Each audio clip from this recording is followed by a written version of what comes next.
안녕하세요. 안녕하세요. 네, 여러분들 만나 뵙게 돼서 반갑습니다.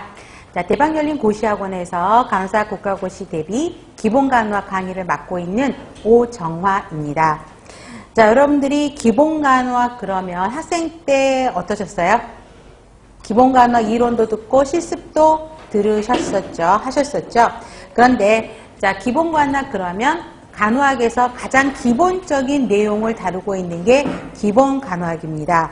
그래서 우리가 실제 여러분들이 임상에서 간호사들이 하고 있는 기본간호술이 여기에 속하는 것이죠. 근데 여러분들이 실습하면서 할 수 있는 간호 수행이 뭐가 있었을까요? 기본간호가. 많은 제한점들이 있었을 거예요. 그렇죠? 학생이다 보니까 제한점들이 많았어요. 간호사 선생님들이 여러분에게 위임하는 게 거의 없었을 거예요. 그러다 보니까 실습을 통해서 익혀야 되는데 이론적인 것만 익히고 지금 시험을 보려니까 어려워요. 내 거가 아니에요. 머리로만 외웠던 부분. 그러다 보니까 조금 어려운 부분들이 있을 수 있고요. 자, 그래서 막상 시험에 도달하면 의외로 성인 간호학도 여러분들이 어렵다고 이야기를 하시지만 또 어렵다고 말씀하시는 게 기본간호학이에요. 그래서 기본간호학이 막상 시험에서는 문제가 어렵게 느껴지실 수도 있고요. 또 기본간호학의 문제가 점점 난이도가 올라가고 있는 상황이기도 합니다. 그래서 여러분들이 조금 더 열심히 공부를 하실 수밖에 없는데요.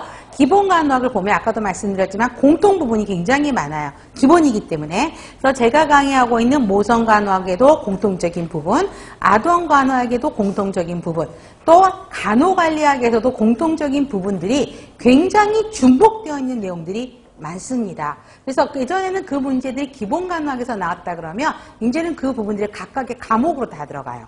여성의 생식기 검진에 대해서는 여성건강간호학 시험 문제로 빠지고 있고요. 아동과 관련되는 부분도 아동으로 빠지고 있어요. 그렇기 때문에 난이도가 올라간다라고 설명들을 하고 있습니다. 그래서 기본간호학 정리를 굉장히 잘 해놓으시면 여러 나머지 과목에서도 도움을 굉장히 쉽게 받으실 수 있는 과목이 이 과목입니다. 자, 학원 기본서를 보시면 우리 아동에서와 마찬가지로 기본 개념과 문제풀이로 이루어져 있습니다. 그래서 핵심 이론을 먼저 공부하시고 관련된 문제를 풀어보는 방식으로 진행을 할 건데요. 다시 한번 말씀드리지만 가장 중요한 거는 뭐라고요? 기본 개념 정리가 가장 중요하다고 이야기를 되어 있죠. 그래서 정확하게 기본 개념을 정리하지 않는 이상 문제만 보면 전혀 도움이 안 된다고 다시 강조하고 있습니다.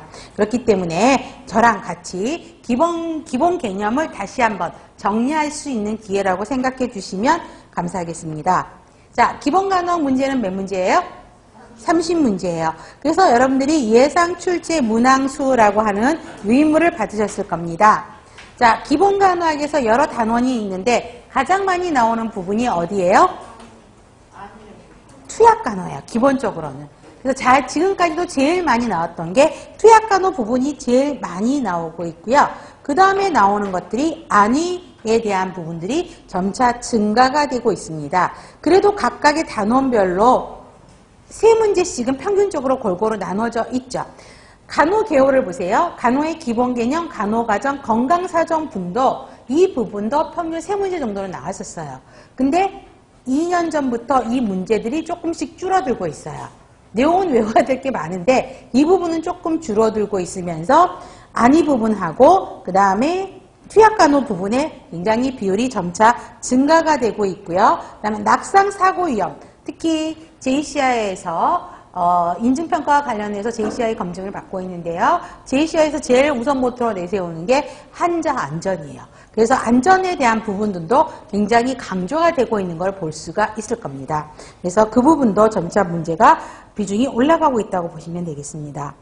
자, 그래서 기본간호는 여러분들이 학생 때 기본간호 실습을 하면서 느꼈던 것들을 기억들을 또 올리면서 공부를 하면은 훨씬 더 많은 도움이 되실 거라고 생각을 하고요. 또 기본간호학을 충실히 해놓으면 어때요? 여러분들이 실제 면허를 따시고 임상에 가셨을 때 좀 더 도움이 될 거라고 저는 생각을 해보겠습니다. 그래서 여러분들이 기본에 충실해서 우리가 열심히 해보리라고 믿어 의심치 않습니다. 잘 저랑 같이 호흡 맞출 수 있으시겠죠? 네, 좋습니다. 먼저 간호의 기본 개념을 보겠습니다. 자, 간호의 기본 개념에서, 자, 우리 간호의 기본 개념 하면 기본적으로 4가지 카테고라이즈로 나눠지죠. 뭐로 나눠지죠?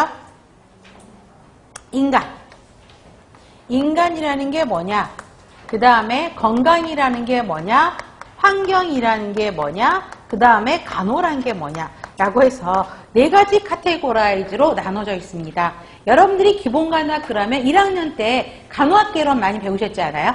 거기에서 요 개념들 학자별로 외우는 거 굉장히 힘들었던 기억이 저는 나거든요.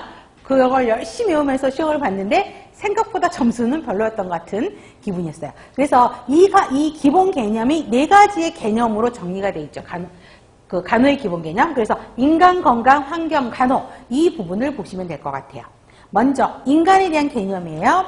자, 인간의 정의에서 2줄로 정리가 되어 있는데 어떤 부분이 핵심일까요? 통합된 전체죠. 그 다음에 환경과 상호작용해요, 안 해요?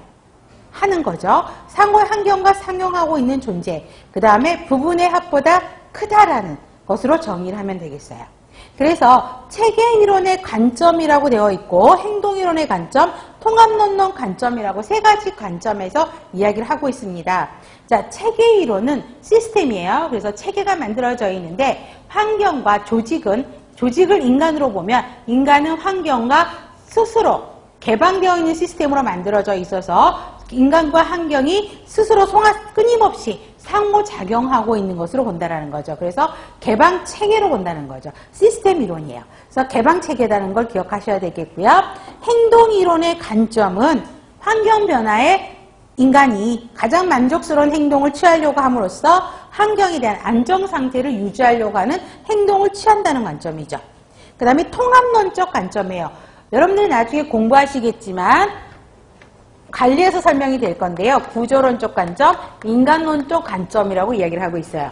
구조론적 관점에서 보여지는 거는 인간을 무시했고요. 인간관계론에서는 너무나 인간만 강조해서 인간 무시, 여기는 구조를 무시했다라는 거죠. 여기서 나타나는 단점들이 많이 노출되어서 그 다음에 구조와 조직과 그죠? 인간을 통합하는 통합론적 관점으로 접근하기 시작했다는 거죠. 그래서 분리될 수 없는 통합적인 전체라고 이야기를 하고 있고요. 지금처럼 아까 말했던 부분의 합보다 크다라고 이야기를 했죠. 그 현재로는 통합론적 관점에서 훨씬 더 보고 있고요. 개방적인 체계 시스템으로 가지고 있다 정도만 기억을 하시면 되겠습니다. 그 다음에 인간의 기본 욕구에서 대표적으로 매슬로우는 어떤 이론이죠? 우리 큰 소리로. 자, 큰 소리로. 매슬로우는 어떤 이론을 이야기했어요? 욕구 단계 이론이에요. 자, 이 부분은요, 관리와 공통 내용이에요. 관리에서도 굉장히 강조를 할 겁니다. 우리 성인에서도 이거 나오죠. 그죠? 자, 매슬로우는 몇 가지 욕구 단계를 가지고 있죠? 가장 기본적인 문제. 5가지.